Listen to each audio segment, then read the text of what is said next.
Many of us have known adults, other adults, that is to say, people whose bodies have grown to maturity, whose minds have not. And I'm sure that many of you could agree with me that that is a major problem. I've known a lot of guys, and recently a lot of guys who are in their early 20s who still have the mentality of teenagers. That is to say, I mean, they're very smart, they're very sexually active, they're very socially confident, but they don't have that center. They're still dressing a certain way, playing the game. They still don't appreciate other people's emotions. They still have a basic lack of understanding, respect, compassion.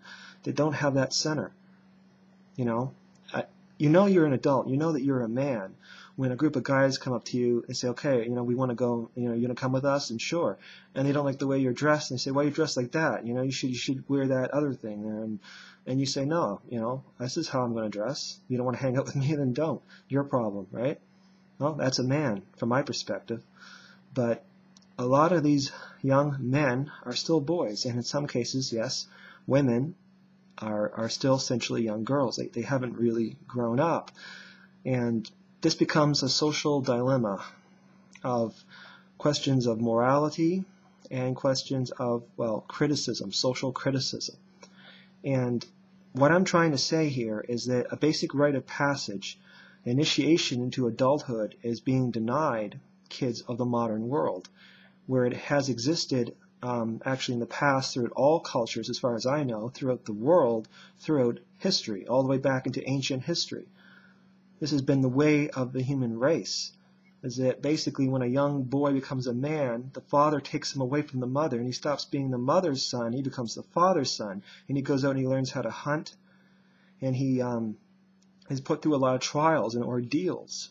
And sometimes in some cultures involving hallucinogens or dances designed to create a kind of schizophrenic crack-up or some kind of spiritual awareness, sometimes not.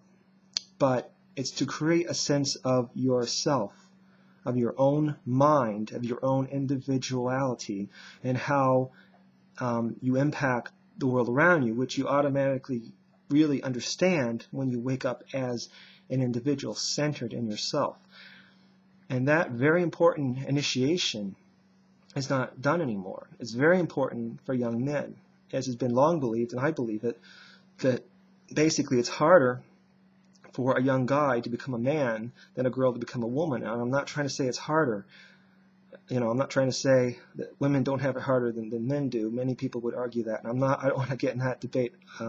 I'm just saying that, in my opinion, girls tend to become mature more easily than boys do.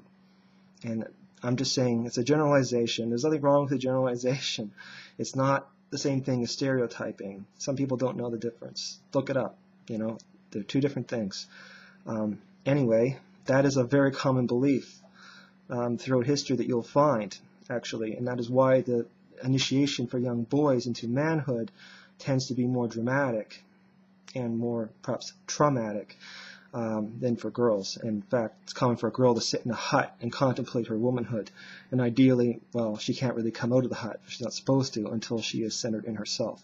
Supposedly, then if she wasn't, she'd be sent back in and sit by a fire and just contemplate herself. Now, whether or not that's right, and women should have more of an ordeal or not, I don't know. I mean, I don't have all the answers, but I'm just saying that's the way it's been looked at for the most part for a long time, and these are the rituals, and they're not done anymore.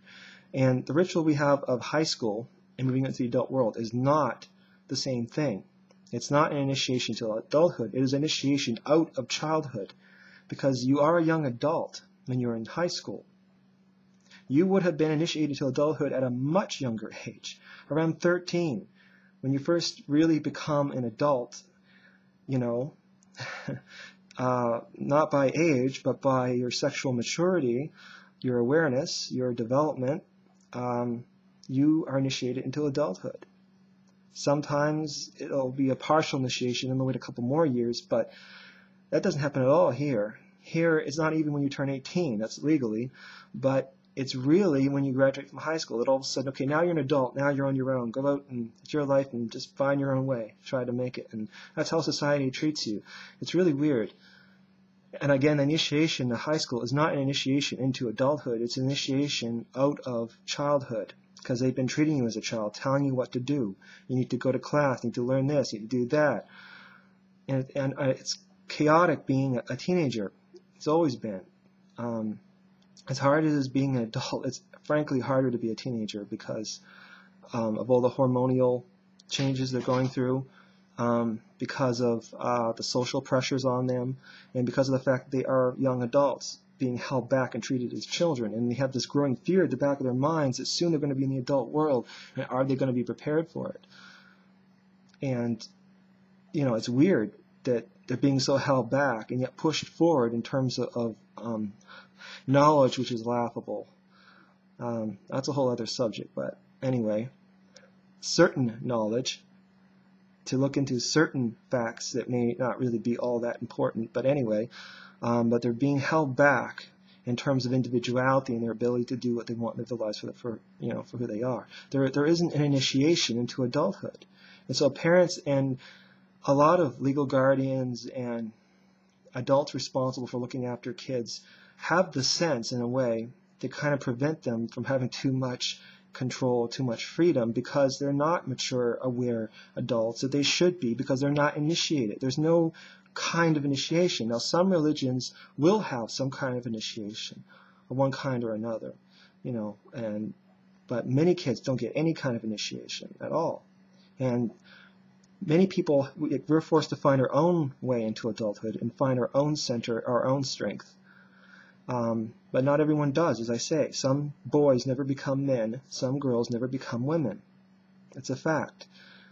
All should be initiated in one sense or another. I'm not suggesting how dramatic it should be, only that there should be some kind of initiation. It's always been the way, and look at the result of not doing it. So yes, initiation out of childhood, what's the point? They're not children anymore. They knew for years they're not children anymore. They knew that. So what do they get out of it? It's sentimentalism at best. There's nothing to be gained from it. There's no great wisdom in that. We live in a system that disregards cultural wisdom. It's all about controlling us, keeping everything working in a certain way, focusing on certain facts, certain truths, certain historic truths, but then ignoring others, and keeping everything on the beaten path, keeping progress moving forward. And it's really not about what is best for the individual, for the children, for the future. And we all know this by now. At basic common sense, many of us have to be aware of this by now. I just felt the need to go into this, to mention this. It's one of those things that's extremely important, but yet isn't really talked about anymore. Peace.